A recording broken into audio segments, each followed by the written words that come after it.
Mana. Ko'ryapsizmi mana? Hozir yaqinroq ko'rsataman. Ochaylik. Mana. Ko'ryapsizmi? Mashina metal zararli bo'ladi. Mana mashina hozirdan ichimizga ketyapti. Agar mana filtr qo'ymasak. Filtr qachon o'rnatasizlar? O'rnatilgan obyektlar bormi? Natijasi qanaqa bo'lyapti? degan savollar bo'lyapti. Assalomu alaykum o'rtoqlar.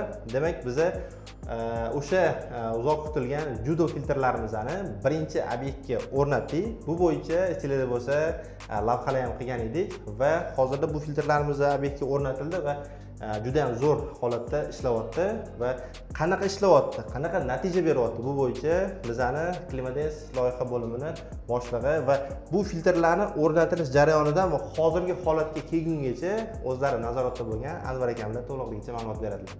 Avvalambor assalomu alaykum. Bu xonadonimizga filtrlar o'rnatib berganimizda ko'rib turganinglardek, kelinglar bu filtrlarni qanaqa o'rnatilgan bir boshidan tushuntirib o'tishga harakat qilaman. Birinchi o'rinda aytib o'tish kerak, bu xonadon avvaldan yashalib kelayotgan xonadon, ya'ni kotelniyimiz yangi emas. Shuning uchun bu vodяной uzilimiz boshqatdan ishlangan, ya'ni boshida bunaqa ko'rinishda bo'lmagan. Xo'p, bu yerda ko'rib turganinglardek yomkist bor. Nasos bor. Nasosdan keyin грубая очистка filtrlarimiz turibdi. Bu 90 mikronlik setkadan iborat грубая очистка va u o'zida yirik jismlarni ushlab qolishga yordam beradi. Undan keyin servopривод turibdi. Servopривод bizda poliv sistemasi uchun ishlayapti. Uni qanaqa ishlash prinsipi qanaqa bo'ladi deb qiziqayotgan bo'lsangiz, izohlarda yozib qoldirsanglar, bu haqida ham to'liqroq video olishga harakat qilamiz. Keyingi etapda bizda угольная очистка va умягчитель filtrlarimiz turibdi. Ya'ni ko'mirli filtrlarimiz bizga грубая очисткамizdan o'tib ketgan juda ham mayda zarrachalarni ushlab qolishga yordam beradi. Uni ichida tabletkali yoki granulali ko'mirlar mavjud va ular hidni, ta'mni va zararli jismlarni ushlab qolishga yordam beradi.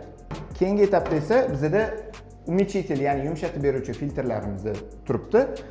Bu filtrlarimizni sodda qilib tushuntirib o'tganda, suvimizni qattiq qilayotgan, ya'ni smesitellarimizni ustida dog' bo'lib qolayotgan, nalyot, nakip yig'ayotgan kalsiy va magniy ionlarini zararsizroq natriy ionlariga almashtirib beradi. Shu tariqa suvimiz yumshoq bo'ladi va priborlarimizning ustida yoki termoslarimizda nalyot bo'lishini oldini oladi.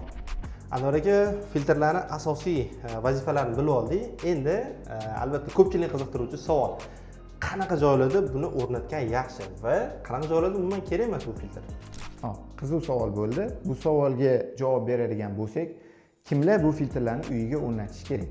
Xonadonlarimizga kirib kelayotgan suvni parametr jo'stkisi, ya'ni DH'imiz 8-9 dan yuqori bo'lgan xonadonlarda suvni jo'stkisini komfort holatga, ya'ni 4-5 DH ga tushirish uchun shu filtrlarni o'rnatishni tavsiya qilamiz. Undan tashqari, artezan suvdan foydalanayotganlar ham bor.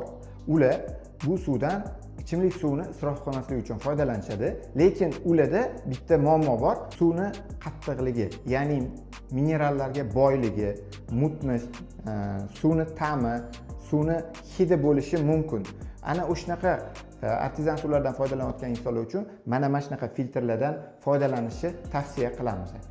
Bu filtrlarimizni yer ostidan chiqayotgan artezan suvlarimizni butkul ichish uchun yaroqli holatga keltirib beradi. Chunki undagi hid, ta'm, mazani ko'mirli filtrlarimiz to'g'irlab beradi va uni qattiqligini esa умягчитель, ya'ni tuzli filtrlarimiz to'g'irlab beradi. Filtr haqida qisqacha ma'lumot berishga harakat qildik. Endi shuncha kelganga yarasha shu xonadonimizning грубая очисткасini tozalab ketishga harakat qilamiz.